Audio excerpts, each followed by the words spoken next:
क्रोध से भ्रम पैदा होता है, भ्रम से बुद्धि व्याग्र होती है, जब बुद्धि व्यग्र होती है तब तर्क नष्ट हो जाता है, जब तर्क नष्ट होता है तब व्यक्ति का पतन हो जाता है। आत्मा न तो जन्म लेती है, न कभी मरती है, और ना ही इसे कभी जलाया जा सकता है, ना ही पानी से इसे गीला किया जा सकता है।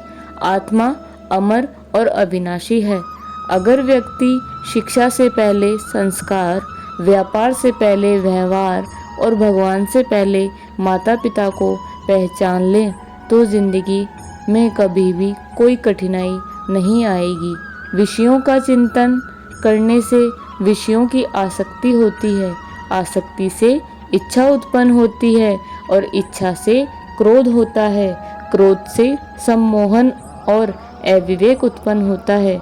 श्री कृष्ण कहते हैं, जैसे प्राणी अपने पुराने कपड़ों को उतारकर फेंक देता है और नए धारण करता है, उसी प्रकार यह आत्मा पुराने शरीर से त्याग करके नया शरीर प्राप्त करती है।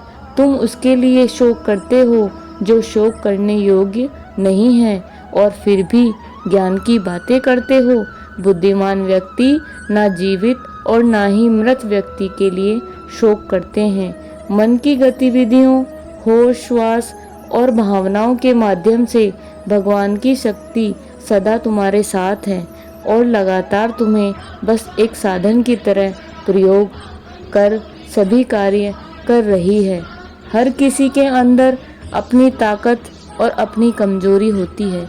मछली जंगल में नहीं दौड़ सकती और शेर पानी में राजा नहीं बन सकता, इसलिए अहमियत सभी को देनी चाहिए। धर्म युद्ध में कोई भी व्यक्ति निष्पक्ष नहीं रह सकता। धर्म युद्ध में तो व्यक्ति धर्म के साथ नहीं खड़ा है, इसका मतलब वह अधर्म का साथ दे रहा है, वह अधर्म के साथ खड़ा है। अगर कोई मनुष्य हमारे साथ बुरा कर रहा है तो उसे करने दो, यह उसका कर्म है और समय उसके कर्म का फल उसे जरूर देगा। लेकिन हमें कभी भी किसी के साथ बुरा नहीं करना, क्योंकि यही हमारा परम धर्म होता है। स्वार्थ से रिश्ते बनाने की कितनी भी कोशिश करें वो कभी नहीं बनते, और प्रेम से बने रिश्तों को कितना भी तोड़ने की कोशिश करें वो कभी नहीं टूटते। श्री कृष्ण कहते हैं, इस जगत में मनुष्य भौतिक वस्तुओं का भोग कर सकता है, अगर वे चाहे सब कुछ छीन सकते हैं, मनुष्य कुछ भी नहीं कर सकता। यह सच बात है कि भूल करके इंसान कुछ सीखता है, परंतु इसका यह मतलब नहीं है कि वह जीवन भर भूल करता रहे और कहे कि हम सीख रहे हैं।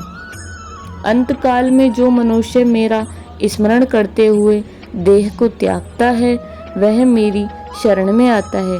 इसलिए मनुष्य को चाहिए कि अंतकाल में मेरा चिंतन करे, मेरा मनन करें। श्री कृष्ण ने कहा है, अगर तुम्हें किसी ने दुखी किया है तो बुरा मत मानना। लोग उसी पेड़ पर पत्थर मारते हैं जिस पेड़ पर ज़्यादा फल मीठे होते हैं। जन्म लेने वाले के लिए मृत्यु उतनी ही निश्चित है जितना कि मृत होने वाले के लिए जन्म लेना। इसलिए जो अपरिहार्य है उस पर शोक मत करो। अपने परम भक्तों जो हमेशा मेरा स्मरण या एक चित्त से मेरा पूजन करते हैं, मैं व्यक्तिगत रूप से उनके कल्याण का दायित्व लेता हूँ। छोटी छोटी गलतियों से बचने की कोशिश किया करें, क्योंकि इंसान पहाड़ों से नहीं पत्थरों से ठोकर खाता है। शांति से भी दुखों का अंत हो जाता है और शांत चित्त मनुष्य की बुद्धि शीघ्र ही स्थिर होकर परमात्मा से युक्त हो जाती है। वह जो सभी इच्छाएं त्याग देता है, मैं और मेरा की लालसा तथा भावना से मुक्त हो जाता है, उसे शांति प्राप्त होती है। लोग कहते हैं अपनों के आगे झुक जाना चाहिए, किंतु यह सच बात तो यह है, जो अपने होते हैं वह कभी हमें झुकने ही नहीं देते। वह दिन मत दिखाना कहना कि हमें खुद पर गुरूर हो जाए, रखना अपने दिल में इस तरह की जीवन मेरा सफल हो जाए। जिंदगी में सब कुछ खत्म होना जैसा कुछ भी नहीं होता। हमेशा एक नई शुरुआत हमारा इंतजार कर रही होती है। अमीर बनने के लिए एक एक क्षण संग्रह करना होता है, किंतु अमर बनने के लिए एक एक कण हमें बांटना होता है। लोग आपके अपमान के बारे में हमेशा बात करेंगे। सम्मानित व्यक्ति के लिए अपमान मृत्यु से भी बदतर होता है। मान अपमान, लाभ हानि, खुश हो जाना या दुखी हो जाना, यह सब मन की शरारत सी होती है। इस संसार में कुछ भी स्थायी नहीं है। संतुष्ट मन इस विश्व का सबसे बड़ा धन है।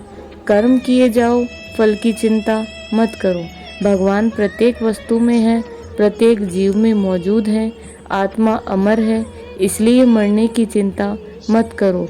आत्मा का अंतिम लक्ष्य परमात्मा में मिल जाना होता है।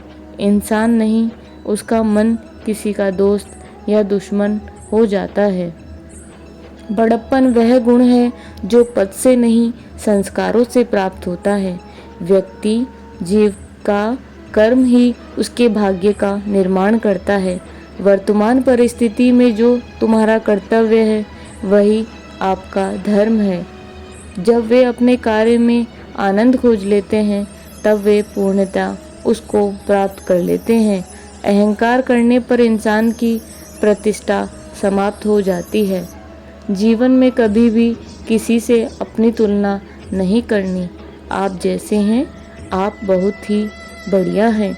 बुद्धिमान व्यक्ति को समाज कल्याण के लिए बिना आसक्ति के काम करना चाहिए।